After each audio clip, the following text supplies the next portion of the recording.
B-boy, from the old to the new, still a B-boy. Too bold for the school, still a B-boy. East coast to the west, B-boys worldwide, we supposed to be blessed, still a B-boy. This week, we're heading to Minnesota, which not only has a rich hip-hop scene, but legendary music scene in general. But we're not talking Purple Rain today. We're going a little bit harder. You may know him from the group Ruthless. Ladies and gentlemen, Professor Fresh. What's up, man? Hello. Well, that's very hot coffee. Oh, not much. How are you? Good. So I start every interview the same. Do you remember the first time you heard hip-hop? I do. It was Nobody Move by Eazy-E off his Easy Does album, which is it's just a masterpiece for a record. I mean, it still holds up today. Absolutely. Dr. Dre and DJ Yella on the production. It's just so good. So Right. good. Yeah, and I remember that, and it was really funny because, I mean, not only was that the first hip hop I ever heard, but it was like the first music I'd heard with any like profanity in it. And he was really, a lot of profanity. And that song in particular is funny. I took it to my friend Joe's house and I like took him upstairs and we went in a closet and he put the headphones on and listened to it with like the door shut and, chuckled. Right. But it was awesome. Yeah. So yeah, that was my first experience. That's a great introduction. Like you said, that's a classic album. Yeah. Hell yeah. So Eazy-E puts you on. Who was some of your first favorite MCs, the MCs you loved and were bumping the most as a kid? Well, I'd have to say the Beastie Boys are the primary. I really love them, everything they did. And just everything about them was just incredible.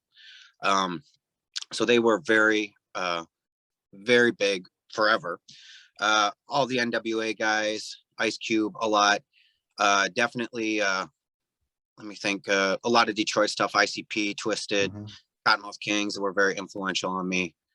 And I love hip hop, and I'm always finding new ones too, even that have been around forever. I mean, like in Minnesota, Atmosphere, I'm absolutely in love with, which is just awesome. Yeah, they're amazing. I actually just bought some tickets to see them up at First Avenue. In February. Yeah. All right, so you're a kid, you're a fan. When did you get to the point where you're thinking, maybe I can do this? I don't know. I always made music. I was in band and orchestra in high school, so it was always kind of there. And then I always kind of wanted to play in a band, but it never really materialized. So I bought a drum machine, and that was shortly out of high school. So I was probably 19, trying to make beats on this. That's around here somewhere, but this Roland drum machine, and it just kind of went from there. So like, I don't know, 18, 19, I suppose is the answer to that question, but yeah. So the first time I actually heard you was, like I said, I was in a group in Milwaukee. We'd always go around the Midwest. And whenever we booked a show somewhere in the Midwest, I always hit all the record stores and I'd always go to the local section just to check out, the other underground acts.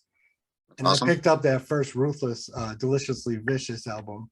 And I mean, no joke, I love that. We were bumping that on the whole way back. It's a great album.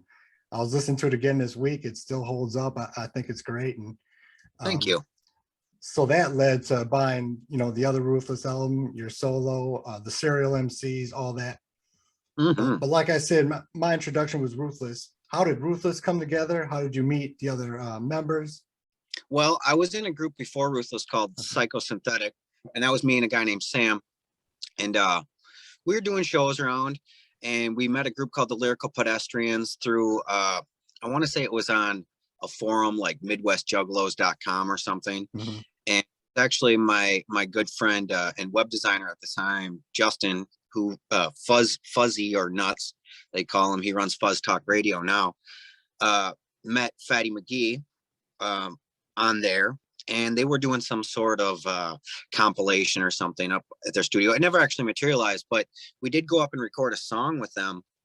And I met Rob, Fatty, and became friends with him. And then, a couple months down the road, there was a show that we were going to play, and they asked if we knew anyone else, and I suggested them, and it's kind of snowballed from there. And then me and MC Rents just kind of had this we were working on it a little bit more than everyone else. So we just started doing the Ruthless stuff on the side.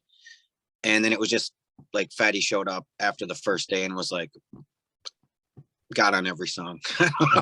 And that's just kind of how it went. He lived at the studio, so it was kind of inevitable. But yeah.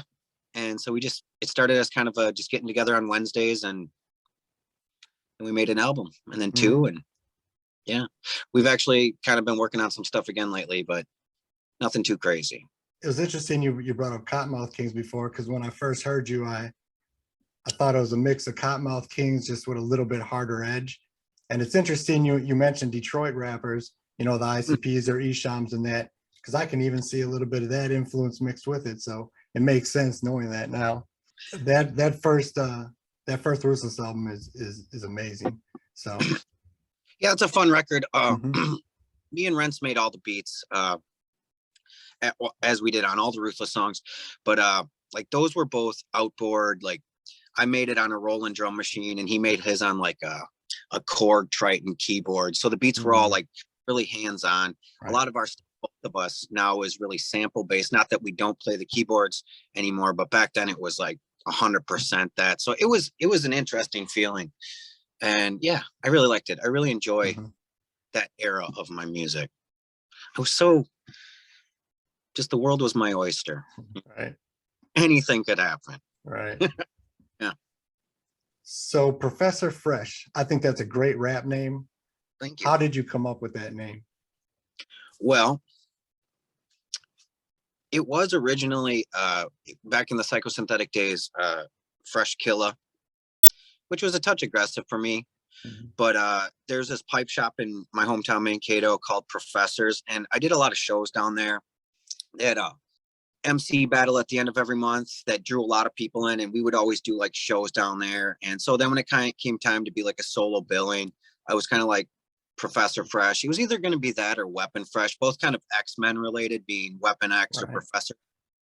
So yeah, I went with the brainier of the two, the less aggression. Right. It has a longer shelf life. It does. It's got a nice alliteration to it too, Right. Right. Yeah. So we talked about the first Ruthless. Yeah. A second one, the Strawberry one, I don't remember timeline. Did your solo one come between the Ruthless, the James Bond one, Stirred Not Shaken? Was that between the two Ruthless, or was it after the Strawberry one? I would assume we kind of did it where it was like a Ruthless, and then Rents and I each released a solo record, mine being Shaken Not Stirred, his being Atrophy. Oh no. Yeah, that was the second 1981. Yeah. Yeah, and then 81 in the Fresh Files. Yeah. So 2 and 2, and then 3 serial MCs, and we kind of tried to stagger them like that. Right. Yeah. Yeah, I have the first 2 serial ones. I didn't even realize there was a third. I must have just went on another direction, So the third one's in music. It's kind of actually maps the downfall of Loonatix, like everything that's going on. It's very interesting because there was obviously some inner conflict, none of which really exists anymore. We're all cool, but like it definitely was falling apart. And that album, like, not to say the album falls apart, it's some of the best songs we ever made. I mean, I think the 3 Ruthless songs on there are just incredible. My solo songs are some of the biggest songs I have. Rents' songs are great, but they're all about each other, and it's like a soap opera. It's kind of funny, but yeah, and it also has some big features. We have Ill Bill on there and Mac Lethal, and that was like the only time I had any like national features on our records, and then we just dissolved. That one of my questions was to bring up the Loonatix Productions, how that all came to be, how you got involved with that, and then I was going to ask how kind of the downfall of it. I didn't realize there was a downfall, but how it all ended. Yeah, well, a lot of us were just going in different directions, kind of growing up, really. A couple of the guys started having families, and we're less committed to it, and that's fine. And that's fine. Like, no, I love those guys. But yeah, people moved, and things just changed, and we just all kind of went different ways. And like half of us didn't do music anymore, and half of us did, and half of us kind of still do. So yeah. Mhm. Just kind of went different directions. Yeah. Yeah. What was there plans for a third Ruthless at that point before it kind of all fell apart? Yeah, most definitely. It was called Return of the Red Eye. And we actually made a few songs. And I guess those songs, the 3 that are on the Serial Emcees 3 record, would probably were the start of that. And we probably just shifted them over there. And there were a couple other ones, but past concept, it didn't really ever get off the ground. Because like Serial Emcees, like the Serial Emcees 3 release party was also like the last show we were gonna do. So it was Fatty's retirement party, and that was that. So that came out to be over, which was unfortunate because it was very good. Yeah, you're putting out quality product, no doubt. Definitely. Thank you. Out of all the people you've worked with, who is your favorite 1 or 2 people to do tracks with? What's interesting, you know, as far as like people to work with directly, I put out a record once called Lost Dog, like in 2017 with a guy named B Known, and that was some magic shit. I hadn't really ever felt that, like, I don't know, there was something really great about that. So like, I feel like that was a great moment. As far as working with bigger names and such, you know, the Psychopathic people were always really good to us all the time. That was really nice. The Suburban Noise people were always really good to us all the time. Fucking Strange Music people. So those were kind of the mainstays of it. Always very generous, always very nice. Still are. Yeah. So speaking of shows, do you have any 1 or 2 crazy show memories? You know, there's a lot of them. You know, overall, I think the biggest show memories that really were like, we had the pleasure of playing the Gathering of the Juggalos a number of times. As Ruthless, I did solo stuff out there for like 7 of the first 10 of them. And those were all just incredible. You know, to narrow it down, man, you know, just, you know, getting done rapping and to be walking in the woods, and we ate acid or something, and we stumbled into a tent, and like there was a band about to play, and it was Guar, and it was really intense, because then all of a sudden, like, the crowd got just blasted with blood, and it was an experience. You know, I don't know, I don't give justice to the moment in my description of it, but you know, we had a lot of those moments throughout, seeing a lot of really big bands, and it was a great time. I miss those days, to be young. Right. So shows or studio?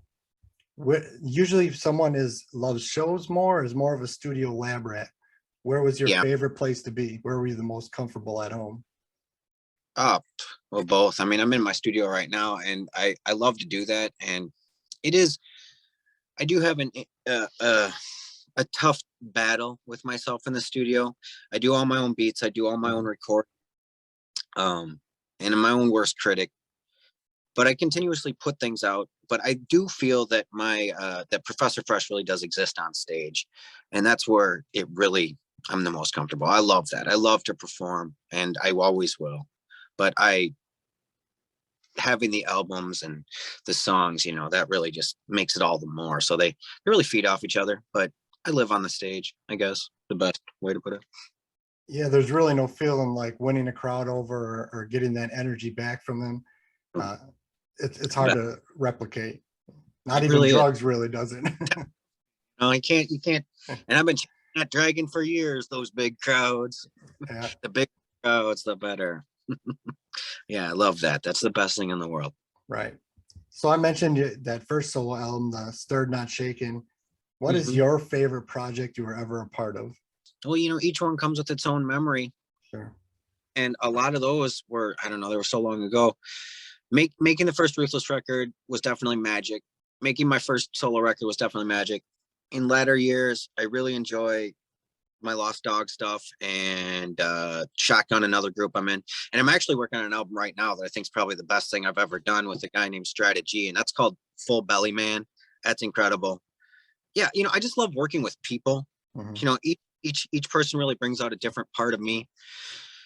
And I kind of feed off that. I don't know why. It's just like I have this weird need to kind of be the weird guy. Like I need a straight man to, you know, shoot down the pipe and rap and let me be bizarre and run around behind them. So I don't know, each his own, but yeah, I love them all and continue to. So you're from Minnesota, Mhm.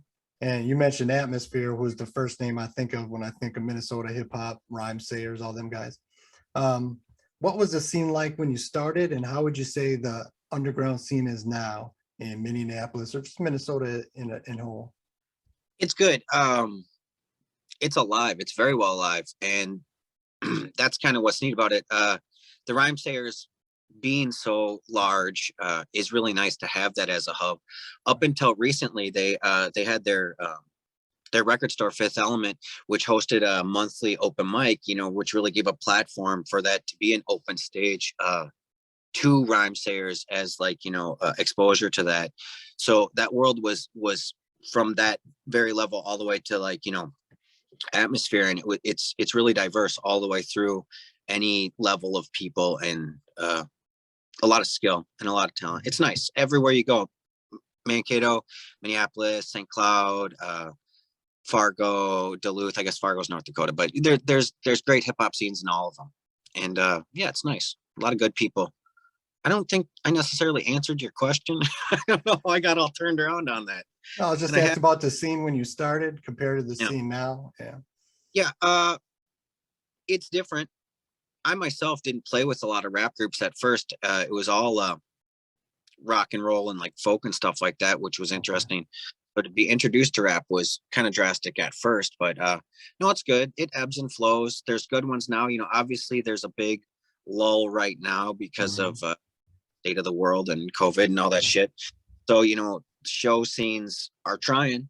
You know, there's still shows going on, both national and local, but it's obviously not as big as it could be or has been. But you know, we're all keeping fingers crossed and such. At least the pandemic came at a time when, you know, we're all connected through the internet. Exactly. So I'm gonna move to the general hip hop questions. Okay. So if you could only listen to one MC for the rest of your life, just his or her catalog, who is that? Oh, jeez.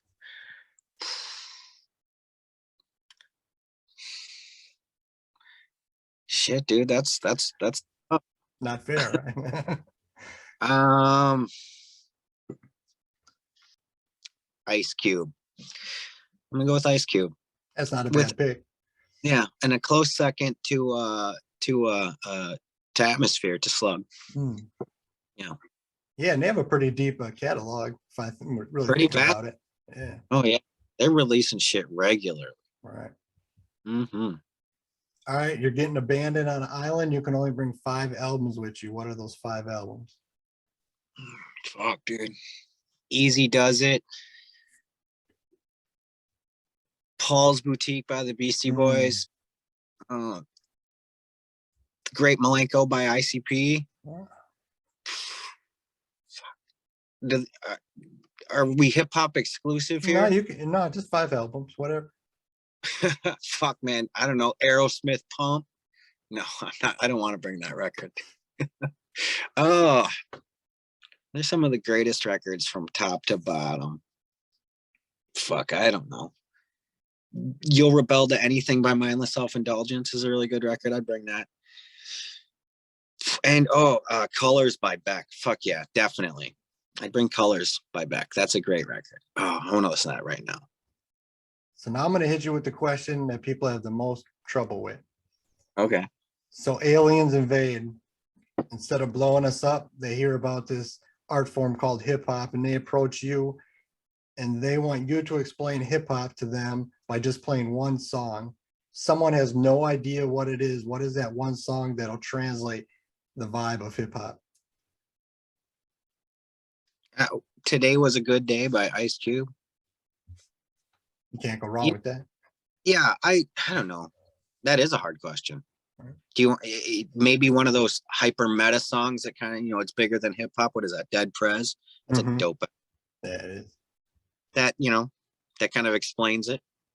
But yeah, hip hop. Oh God, yeah, it's tough. Let's just go with Ice Cube's getting a shitload from me tonight. Yes, Today Was a Good Day by Ice Cube. When that was a new record, Predator. It was not my favorite song on there, but as time goes on, man, I really like it. I really like that song. I really like that record. Yeah, it holds up too. Yeah. It does. It really does. So now I'm moving to the segment called This or That. I'm gonna give you 2 or 3 options, and you gotta pick the one. This or you can get with that. You can get with this or you can get with that. You can get. So we're starting with albums. Ruthless, Deliciously Vicious, or Strawberry?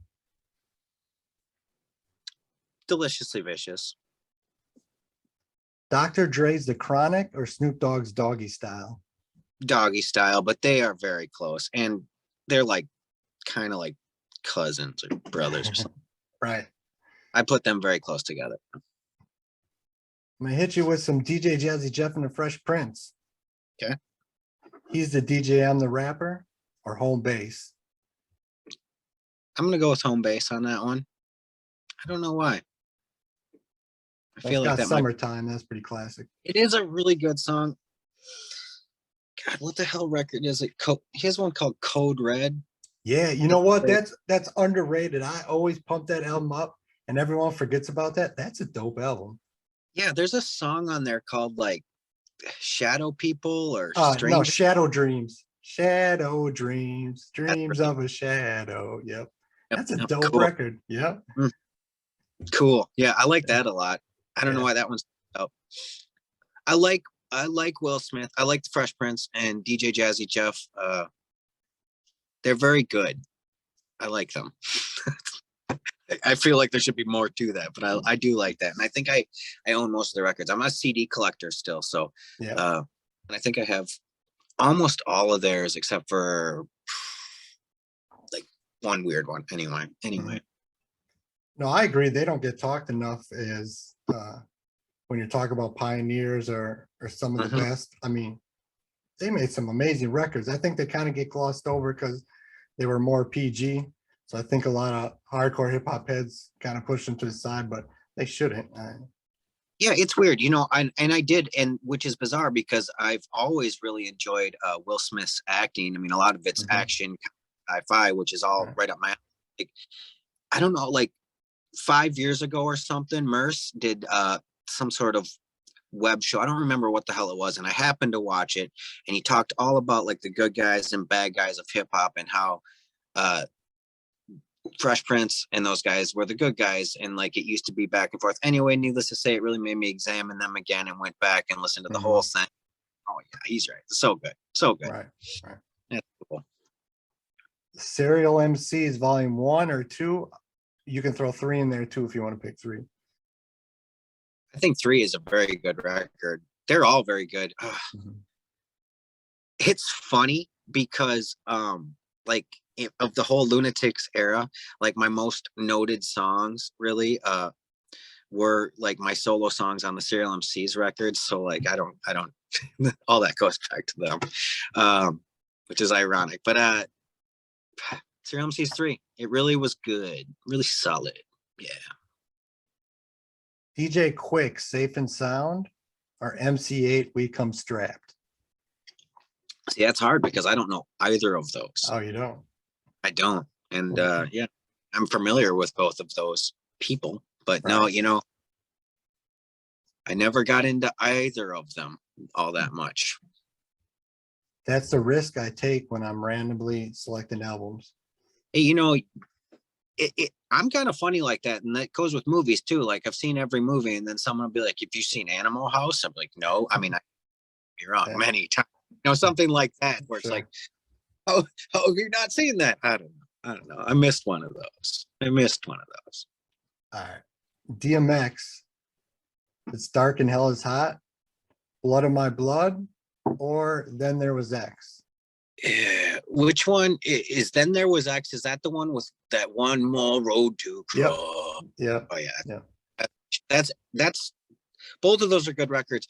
That one is just fucking banging ass anthem after banging ass anthem.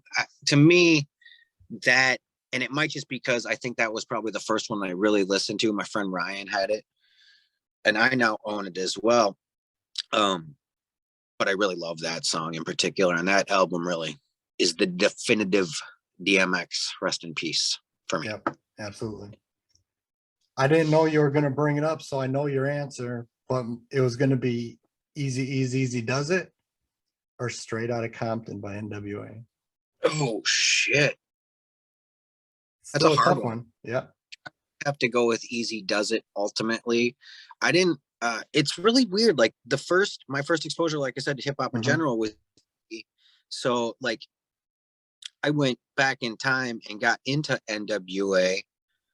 Fuck man, Easy Does It might have even been before Straight Outta Compton. Nonetheless. It was. Yeah. So yeah, but I had Easy Does It, but then it was weird because then it was almost like I skipped right to the second full length NWA without Ice Cube. Right. And that was the one I really knew a lot. Now it wasn't until like later, almost adulthood, that I bought Straight Outta Compton and really understood that. That's such a great record too, because it is gangster rap, but it really also fits in that mold of like what hip hop was doing with almost like an electro sound, and like, right. Yeah, it fits in with your Fresh Princes and your LL Cool J's and your stuff like that, but they're the bad guys and they were the good guys, and you needed the bad. I don't know. I love that. But I do have to go with Easy Does It. I mean, now that you got the album, what the fuck you gonna do? Bitch. Good. Chuck D or Flavor Flav? Chuck D, 100%. And I love Public Enemy. I love them so much. Yeah, me too. I even got the PE logo tattooed on me, so I'm a diehard PE fan. Yeah, they're great. And you know, that's kind of funny because I mean, Public Enemy records are good. I celebrate all of them from the beginning till now. But like, then you take like the Chuck D solo record and Mr. Chuck, goes downhill. But like, I like the fucking Chuck D solo record, but the Flavor Flav Hollywood, oh my god, it's like it's hard to deal with. It's amazing those two guys were in a group together. It is, because on paper that should never work, those two together, but it did. It did. It does. I love it. And it's funny too, like that's like some of the bigger like 911 is a joke. That's a Flavor Flav song, and a lot of people have that, and it's like Flav, but Chuck D really is that band. Oh, absolutely. We're doing the Ghetto Boys: Scarface, Willie D, or Bushwick Bill. You can even pick Big Mike because he was in there for a record. I think most people would say that Scarface is probably the best, and I don't disagree with them. I'm superficially aware of the Ghetto Boys. I know Bushwick Bill is quite a character. Yeah, that's a good way to put it. Did Bush die? Yeah, he did. Cancer. Yeah. Oh yeah, that. But yeah, you know that whole thing with the attempted suicide in his eye and that album cover. I mean, it's unbelievable. Thinking about it. I fucking played with him at one of the gatherings one year, and it was interesting. He put on an okay show. I can't put it down. It was nostalgic to see. And the last one is classic hood movies. You going with Boys in the Hood or Menace to Society? Boys in the Hood, 100%. That's the right answer. So good. You know, that's actually funny. Like about 2014, one day me and my girlfriend were sitting there, and I was just working on some music in the other room, and she was just watching TV and doing something or other, and Boys in the Hood came on. She'd never seen it, and she just watched it and loved it and fell in love with it. And you know, Ice Cube raps, you know, she knew that, but you know, like, let's expand on that. And we went down the discography, and it opened up that whole door, and we brought ultimately her and I went through the whole catalog of NWA and every member. I mean, every MC Ren record, every Dre, Cube, Easy, even the weird post-death Eazy-E stuff, and I got this less than awesome DJ Yellow record, but one more to go one. Yeah. In a graveyard next to Easy's grave. He's a reach. But God love him and God bless him for everything he's done. So, you know, and it really opened up a big path that it just kept expanding with her and I, that has, like, as an adult now, of really just taking things that were mine with as a kid and just really, really embraced them and enjoyed them. I don't know. It's been fun. It's a great journey. You know, speaking of MC Ren, there's another one who I think, you know, he gets overshadowed by the Dre's and the Easies and the Cubes, but that Shock of the Hour, that Kiss My Black Ass EP, I mean, Oh, those that's are it. so dope. Yeah, man. People need to talk about those more often, because talk about holding up. I mean, man, Yeah, dude. Ren Really was good. so amazing. Yeah. He's hard. I really wish I thought for sure he'd put out a new record when that movie Straight Outta Compton came out. Right. It seemed everyone did. In fact, even Dre put out a record for it, which Yeah, was the great. Compton, right. Yeah, I like that. But Ren didn't, you know, and then he wasn't on that Compton record either, which was weird. And even Cube was on there. I don't know, weird. Apparently, Dr. Dre's got a new record that just came out like today or something. Yeah, I saw that. I heard the first track with Eminem's on it, but then the DOC is doing the hook. I heard that DOC was on. Yeah. I gotta check. It's funny. I'm such a hard copy guy that I almost insist on waiting till. You know, I still play CDs and tapes and vinyl. Yeah, I'm the same way. So it's just not on CD. It doesn't exist. Fuck. But something like that might make me cave in if that's the only way to get it. But I think he'll put it out. I think he'll put it on CD, maybe. Yeah, big artists like that usually eventually comes out. Yeah, a physical copy. All right, my last one is called. It's just I'm going to name an MC, and you got to tell me the first thing you think of. What do you think of when you hear that name? Hey, we talked about him. Atmosphere. I don't know. Minnesota. That's weird. I don't know. What do I think about when I think of Atmosphere? Lakes. Yeah. R.A. the Rugged Man. I like R.A. the Rugged Man. Feet. Elaborate. Yep. Feet. Feet. He's weird. He's like a foot, you know. I guess one time, the first time I ever did a show with R.A. the Rugged Man, he licked some girl's foot. So I kind of always feel like, damn. And he was in his tighty whities. That was in his wild ass days. I actually just did a show with him like a month ago, and you know he's killing it. His new album is fucking. Yeah, there's a dope posse track. It's got Ice-T, Chino XL, a bunch of people on it. That Ice-T, so good. Yeah. So that was an honor to fucking to play that. Actually, a group Open Minded that's from Minnesota here was on his whole tour, which is fucking insane. So shout outs to them. But yeah, I did the Minneapolis date with them, and fuck, dude, it was cool. So yeah, but feet, fedora, and boxing shorts. MC Rents. My former bandmate. Your former bandmate. Well, it's not sleeves. What do I think about Budweiser? He doesn't even drink Budweiser. He drinks Coors Light. He'd be like, baseball bats. I don't know. Very aggressive things. Oh.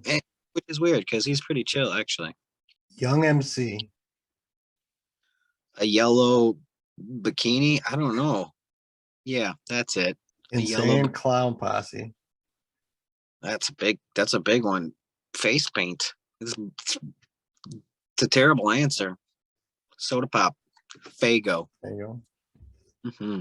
I always think about, I would love to know the dollar amount that they've made just in merchandise the last 30 years.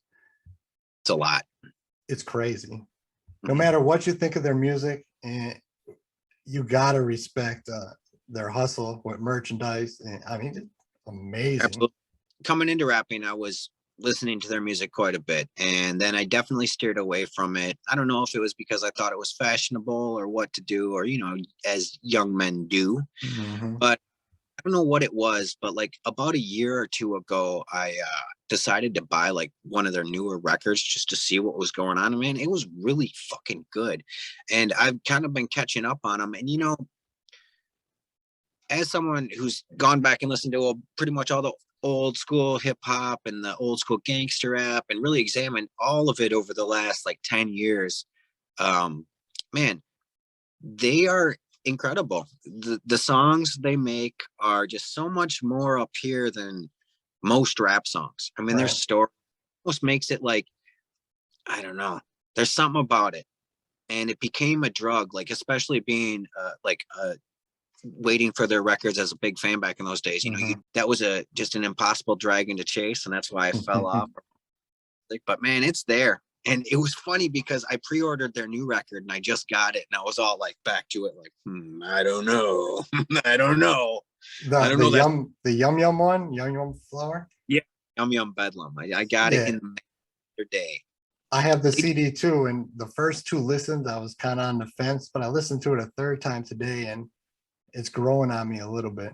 Yeah, I thought they took some big swings on Yum Yum Bedlam, but that's cool. I didn't think it was as themed as it could have been, No, but that's okay. I think it's cool. I think it's no, cool that they're stuff. right. I love Too Dope too. He's funny.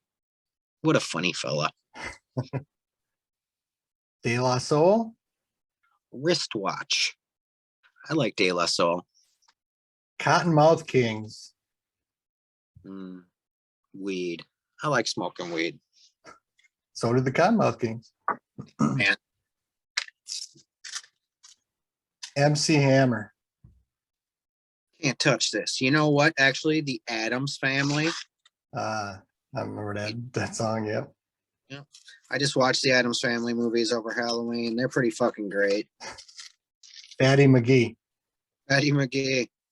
Oh, he's funny. One time he asked me, he's like, very seriously, he's like, Al, do you ever laugh at your own jokes? And I'm like, all the time, man.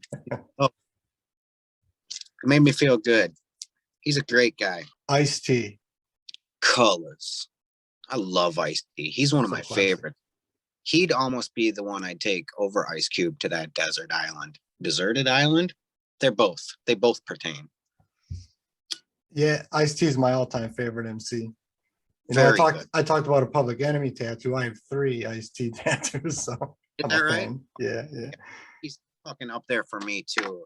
Man, that song, Gun Tower, I think it's on OG. The Tower is on OG. Yeah, yeah, The Tower.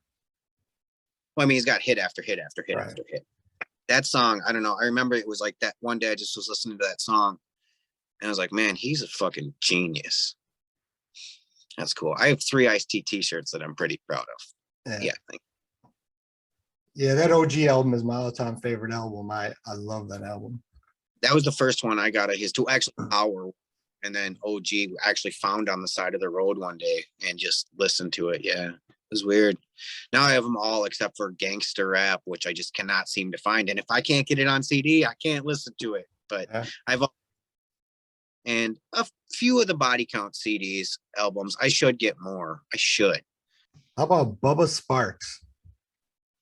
One time he came to Mankato here and went to like this super small bar and showed up like 2 hours late to play, and then had some dude block off the bathroom. Well, he went in there. I think the rumor has it he was doing cocaine, but I can't say that he was or not. Needless to say, like that one ugly song and then left. Or something. It was something hard. Country hip. Yeah. How about KRS-One? I like KRS-One, but I never really got into him. Next up, I got Everlast. He's one of my favorites. House of Pain is great. I'm not as well versed with his solo stuff, but I do have quite a bit of it. I think the La Coca Nostra record he did with Ill Lane is one of the best records ever made. Yeah, that's a dope album. See him like rapping again. I was so sad when he left that group. Yeah, it's right. The second album he wasn't on, was he? Yeah, was that Master of the Dark Arts or something? I don't think Right. I even. Oh, fuck that! I'm so mad. But yeah, I love that first one. Brands You Can Trust. Killer record. 2 more. NWA. The bedrock, man. Really, foundation. Love those guys, every one of them. and the very polarizing MC, Eminem. You know, being a young juggalo, I definitely was like anti-Eminem. I'm When they less, were beefing.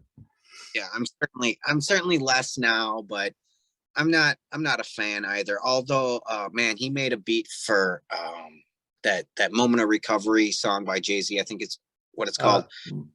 Moment of clarity. Moment Thank of Clarity. God for granting me this moment of clarity. This, yeah. Great song, great beat. So, you know, I applaud him for that sort of shit. I can't fault him. And it's really funny because this is what's funny. Like when he was beefing with Machine Gun Kelly not too long ago, like it just goes to show, like, I don't like Eminem, but like next to Machine Gun Kelly, I fucking love Eminem. Fuck that dude. I hate that dude. You know, he's gonna be like, what? Yeah, Eminem watches all my podcasts. Yeah, it's getting back to him. Right.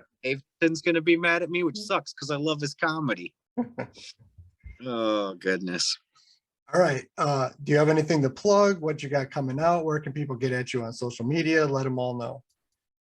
Well, you know, I'm on all of the things: Facebook, Instagram, Twitter, Professor Fresh, Pro Fresh, DBF, what have you, the different various handles. All my new songs are on all the Spotify's and iTunes and Apple Musics and all that stuff. So check it out. I'm routinely putting stuff out. I just put out a record over the summer called Brown Plaid. I got a few in the works coming up with my dude Capacity and one with Strategy, all coming out very soon. And so just keep your eyes peeled. It'll be on everything. I hope to take over the world yet before my day is done. And I'm gonna hunt me down a Serial Emcees Volume 3 because I want to check that out. Yeah, you know, I don't have any physical copies of it, but I'm sure it's on the platforms. Yeah, you know, I'll if you find do all it. that. All right, man. Peace. Peace. Check it out, homie. I say to myself, write one more song, it'll be no problem. Shout out to Sergeant Stockwell on this one. Stay hydrated, America. So, Yeah. Gold jacket, green jacket, who gives a shit? Get that, get that, get that, get that, get that. Get that, get that, get that, get that, get that. Get that, get that, get that, get that, get that. Gold jacket. Well, hello, Mrs. Jones, you have a beautiful home. I can see you in the details, you've really made it your own. So what's the recipe for these? I simply must know. Hey, you guys. Yo, stop staring, Larry. Make the weather, what? You wanna live that same day forever? Shit, I'm low on gas and you need a jacket, so put it on and some gold lens glasses. Beware you bat your lashes at a smoking a pancake with Liz Hurley, Heather Graham, and Beyonce. That breakfast can't wait, it's a caught dragon. See my 211s, they won't be caught dragging. Look alive, I'm right on time. I am right where I need to be, the reason for rhyme. Now fit for prime time, so I'm bringing it live to your favorite dive bar. This is Saturday night. Say it. Get that, get that, get that, get that, get that.